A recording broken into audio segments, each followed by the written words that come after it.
10 বছর আগে আমি আমার বেডরুমেতে বসেছিলাম আর আমি আমার ইতিহাস পরীক্ষার প্রস্তুতি নিচ্ছিলাম। তখন ভাবলাম ফোনটা একটু বের করি আর ভিডিও রেকর্ড করি, যেটা ভবিষ্যতে আমি পাবলিক করব। এটা জানতে আমার ভবিষ্যৎ জীবন কেমন হবে, আমার চ্যানেল কেমন হবে। আর 10টা বছর অপেক্ষা করার পরে হাই মি ইন 10 ইয়ার্স অবশেষে পাবলিক হচ্ছে। আর আমি ওই ভিডিওটারই রিয়াকশন দেব যেটা এখন তোমরা দেখতে চলেছো। তাই চলো শুরু করি। হাই, আমি 10 বছর পর আমি ভেবেছি এই ভিডিওটা আমি আপলোড করব এখন থেকে 10 বছর পরে। আর তাই আপনারা এই ভিডিওটা দেখতে পাবেন 2025-এ। ও মাই গড, এখন 2015 সাল। ও এটা তো দারুণ। দেখো আমি কিরকম দেখতে ছিলাম তখন, পার্থক্যটা দেখো একবার। আমার তখন কোনো দাড়ি ছিল না, কোনো গোঁফ ছিল না। যদি আমি মরে যাই তো কি হবে? ও তাহলে তো এটা বড়ই অদ্ভুত লাগবে। সৌভাগ্যবশত আমি মরিনি। খুবই ভেবেই তো আমার টয়লেট পেয়ে যাচ্ছে। যাই হোক, চলো দেখা যাক যে যদি আমার মিলিয়ন সাবস্ক্রাইবার না হয় যখন আপনারা ভিডিওটা দেখছেন, তাহলে আমি ভাববো আমার জীবন শেষ হয়ে গেছে। বলতে গেলে আমার কাছে প্রচুর চ্যানেল আছে যা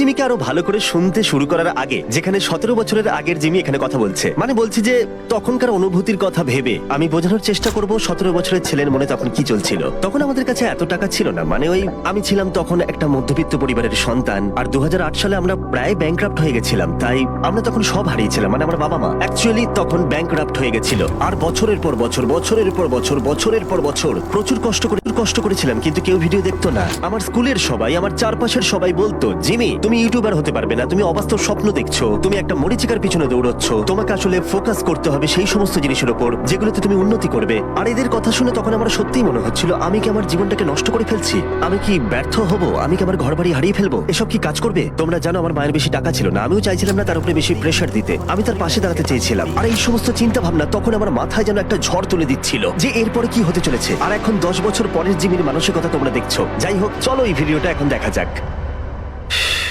কিন্তু যখন আপনারা দেখবেন আমার হাই স্কুল শেষ হয়ে যাবে, আমি হাই স্কুল পাশ করেছি, কলেজ শুরু হবে। টেকনিক্যালি আমি কলেজে গেছিলাম কিন্তু 2 সপ্তাহের জন্য, তারপর বোর লাগছিল খুব, আমি আর যাইনি। ওটা একটা কমিউনিটি কলেজ ছিল, নর্মাল কলেজে আপলোড করতে পারিনি। আর ইউটিউবটাকে একটা জবের মতো করব আশা করছি। হয়তো আমি শুধু ভাবছি তখনকার জিমি শুধু এটাই ভাবতো যে ইউটিউব তার কাছে একটা শুধু জব হয়ে উঠুক। আর এখন আমি অনেক পরিবারের পাশে দাঁড়াতে পারি, আমার প্রচুর ফুল টাইম এমপ্লয়ি আছে, আমাদের মেন চ্যানেলের ভিডিওর দ্বারা আমরা প্রচুর মানুষের সাহায্য করতে পারি। এটা শুনলে এখন হাসি পাবে যে 10 বছর আগে আমি, যেটা হয়তো খুব বেশি সময় নয়, আমি তখন শুধুমাত্র নিজের ভবিষ্যতের কথাই ভাবতাম। হ্যাঁ, এখন অব্দি ইউটিউব আমার ভালোই লাগছে, আশা করি ভবিষ্যতেও আমার ভালোই লাগবে। আমার মনে হয় না আমি কোনোদিন ইউটিউব ছাড়তে পারবো। বলতে গেলে ইউটিউব এখন আমার শিরায় শিরায় মিশে গেছে। আমি কন্টেন্ট বানাতে ভালোবাসি, আমি গল্প বলতে ভালোবাসি, মানুষের হাসি দেখতে ভালো লাগে, ওদের খুশি থেকে আনন্দ পাই, কারোর জীবন বদলাতে পারলে ভালো লাগে, এগুলো আমার ভালোবাসা। আমি জানি না যদি অনেক সাবস্ক্রাইবার হয়ে যায় তাহলে তো দারুণ ব্যাপার হবে। আমি কথা দিচ্ছি যদি কেউ অতীতে ফিরে যায় আর এই 17 বছরের জিমিকে গিয়ে বলে যে আমার এখন 440 মিলিয়ন সাবস্ক্রাইবার, ও বিশ্বাসই করবে না। ও হয়তো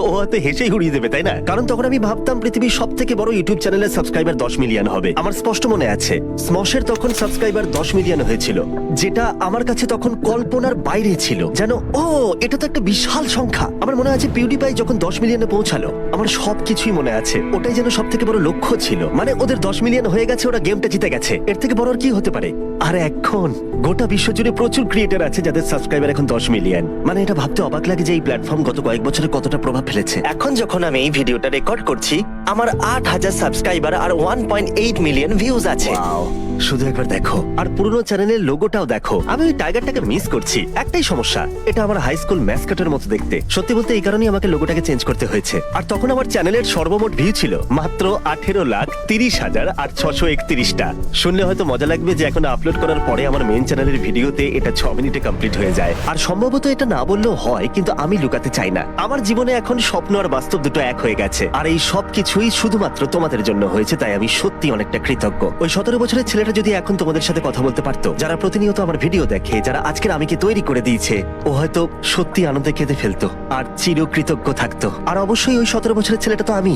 আর তোমরা হয়তো দেখেছো যে আমি অনুভূতি ঠিক মতো প্রকাশ করতে পারি না, এটা আমার একটা স্বাভাবিক বৈশিষ্ট্য, কিন্তু আমি স্পষ্টভাবে জানাতে চাই আমি তোমাদের কাছে চিরকৃতজ্ঞ থাকবো।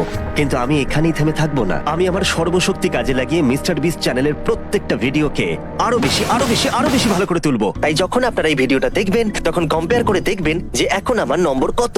আশা করবো এখন 1 মিলিয়ন সাবস্ক্রাইবার হয়ে গেছে। তোমার কাছে মিলিয়নের বেশি সাবস্ক্রাইবার আছে? প্লিজ, আমি হাতটা দিয়ে কি করছিলাম হাতটা নিয়ে? মিলিয়ন সাবস্ক্রাইবার হয়ে যাক। আমাকে হয়তো হয়তো কি বলতে হবে ভেবে নেওয়া উচিত ছিল, কিন্তু হ্যাঁ আশা করবো 1 মিলিয়ন হয়ে গেছে তোমরা হয়তো হয়তো। ভাববে যে তখন আমি এত আস্তে কথা কেন বলছিলাম, কারণ তখন আমার মা ঠিক নিচেই ছিল। আর যদি জানতে পারতো আমি তখন ভিডিও করছি পড়াশোনা করার বদলে, তাহলে আমার অবস্থা খারাপ করে দিত। তোমরা হয়তো দেখেছো কিছু কাট রয়েছে, তার কারণ হচ্ছে মা মাঝে মাঝে আসছিল আর দেখছিল পড়ছি কিনা, আর তখনই আমি ভিডিও বন্ধ করে দিয়ে পড়ার নাটক করছিলাম। আপনারা কি জানেন যে হিস্ট্রি টেস্টের জন্য আমার এখন পড়া উচিত? আর হিস্ট্রি টেস্ট আমি ভাবছি যে এখন থেকে 10 বছর পরে আপনাদের এটা মনে থাকবে কিনা যে আগামীকালের হিস্ট্রি টেস্টে আমি কত গ্রেড পাবো, যেটা নিয়ে আমি একদমই পড়ছি না, কারণ আমি এই ভিডিওটা বানাচ্ছি। যদি আপনারা আমার হিস্ট্রি টেস্টের গ্রেড মনে আছে আমার, রাখেন তাহলে দারুণ হবে। আমার মনে আছে ওই টেস্টে আমার রেজাল্ট কি হয়েছিল, কারণ আই মিন 1 ইয়ার। কারণ ওই ভিডিওতে গিয়ে আমি একটা কমেন্ট করেছিলাম, তখন হয়তো আমি বিয়ে করে নিয়েছি আর তুমি এখনো বিবাহিত নও, কিন্তু এঙ্গেজমেন্ট হয়ে গেছে, তাড়াতাড়ি বিয়েও হয়ে যাবে আমার সুন্দরী প্রিয় তোমার সাথে। থিয়া ও সত্যি খুব সুন্দরী। যাই হোক, এই প্রেডিকশনটা তুমি একদম ঠিকই গেস করেছিলে। ও, আর যদি তোমরা দেখো আমার বিয়ে হয়নি, আমার মিলিয়ন সাবস্ক্রাইবার হয়নি, এই সব কিছুই হয়নি, তাহলে আমাকে লুজার ভেবো। আমি এমন অনেক কিছুই করেছি যাতে তোমাদের আমাকে লুজার বলে মনে হতে পারে। আশা করি আমি এখনো ইউটিউব করছি, আর আমি যদি ইউটিউব ছেড়ে দিত, সবাই এটা বুঝতে পারবে না, কারণ আমি আমার ভিডিওতে এখন প্রচুর মিলিয়ন ডলার খরচা করে থাকি। কিন্তু যখন আমি শুরু করেছিলাম তখন আমি সত্যি কিছু অ্যাফোর্ড করতে পারতাম না। ভিডিওটার কোয়ালিটি দেখো, কারণ একটা ক্যামেরাও অ্যাফোর্ড করতে পারতাম না। আর ভাবতেই অবাক লাগছে যে এখন দেখো, পরিবর্তনটা ভিডিওতে নয়, আমার জীবনে প্রভাব ফেলেছে। আচ্ছা তোমাদের এখন দেখিয়ে রাখি আজকের তারিখ আর সময়টা ঠিক কি। আজকের ডেট হলো, ও ডেটটা তো একদম দেখাই গেল না। Thank you. আশা করি তোমরা দেখতে পাচ্ছ। না, দেখতে পাচ্ছি না। আশা করি আমি এখন ইউটিউব করছি। হাই। ও Oh আমার my চুলের God, এমন এটা হয়ে দারুণ গেছে। ছিল। ঠিক আছে, Oh. যাই হোক, কিছু যায় আসে না। ভবিষ্যতের আমি কি বলছি, আশা করি এই। আজকে ভালো দিন কাটবে। হ্যাঁ, তাই, খুব ভালো দিন কেটেছে। আশা করি এটা মিলিয়ন হয়ে যাবে যখন এটা আপলোড হবে। তোমার তার থেকেও বেশি সাবস্ক্রাইবার আছে, তুমি লক্ষ্যে পৌঁছে গেছো। 10 বছর ভাই, 10 বছর। হ্যাঁ, আমি পুরো চেঞ্জ হয়ে যাব। সত্যি হ্যাঁ, আমি তা অনেকটাই হয়েছো। চেঞ্জ হয়ে যাব। তুমি চেঞ্জ হয়েছো, কিন্তু অতটাও নয়। মানে তখন আমি ভালোবাসতাম স্ট্র্যাটেজি গেম, বোর্ড গেম, অবশ্যই ইউটিউব ভালোবাসতাম। অবশ্যই অনেক পার্থক্য থাকবে 17 বছরের পুরনো আমি যাকে তোমরা এখন দেখছো আর এখনকার আমির মধ্যে। যেটা সম্ভবত বেশি ছিল কনফিডেন্সে, আমার সাবকনসিয়াস তখন বেশি স্ট্রং ছিল। মজার কথা হলো আমি ছোটবেলা থেকেই ইউটিউবকে ভালোবেসে ফেলেছিলাম, যেটা নিয়ে আমি অনেক কথা মাঝে মাঝে বলিও। আর একবার স্কুলের একজন সিনিয়র আমাকে এসে বলেছিল, তুমি শুধু ইউটিউব নিয়ে কথা বলে যাও, এতে কিছুই হবে না। আর এটা সত্যি আমাকে অনেকটা আঘাত করেছিল, কারণ মানে এটা আমাকে ভাবিয়ে তুলেছিল যে হ্যাঁ সত্যি আমি ইউটিউব নিয়ে কথা বলি, আমি ইউটিউবারদের নিয়ে কথা বলি, আইডিয়া নিয়ে আলোচনা করে থাকি। মানে এইসব চিন্তা ভাবনাই আমার মাথায় ঘুরতে থাকতো যখন আমি ছোট ছিলাম। আর তাই আমি সেই বয়সে অনেক অনেক স্ট্রাগল করেছিলাম। তখন আমি ভাবলাম ঠিক আছে, কেউ ইউটিউব নিয়ে কথা বলে না, তাই আমিও বলবো না। তখন আমি ইউটিউব নিয়ে কথা বলা বন্ধ করে দিলাম। এটা বদলালো যখন একদিন আমার একজন টিচার আমাকে বলল, তুমি চুপ থাকো কেন? কারণ আমি খুব কম কথা বলতাম আর আমার খুবই অসুবিধা হতো মানুষের সাথে কানেকশন গড়ে তুলতে, কারণ আমি সবসময় কথা বলতাম কিভাবে ভিডিও ইমপ্রুভ করা যায়, স্টাডি করতাম, কাজ করতাম, কিভাবে মানুষকে এন্টারটেইন করা যায়। আর আমার চারপাশে প্রচুর এমন মানুষ থাকতো যাদের এইসব বিষয় নিয়ে কিচ্ছু যায় আসে না, যেন তুমি তাদের কাছে বিরক্তির কারণ। আর তাই তোমার বয়স যখন 17, তুমি স্কুলে যাও, পড়াশোনা করো। আর এইরকমই মানুষ আমার চারপাশে বেশি ছিল। আর এমন কিছু মানুষ আমার জীবনে ছিল যারা সত্যিই হয়তো আমাকে পাগল ভাবতো আর আমার আত্মবিশ্বাস কমিয়ে দিত। আর এটা আমি বুঝতে পারতাম না, কারণ আমার বয়স তখন কম ছিল, যে আমাকে ভয় পেলে চলবে না। মানে একটু থাকা ভালো, কিন্তু কোনো কিছু নিয়ে অবসেসড থাকা ভালো, ভালোবাসাটাও ভালো।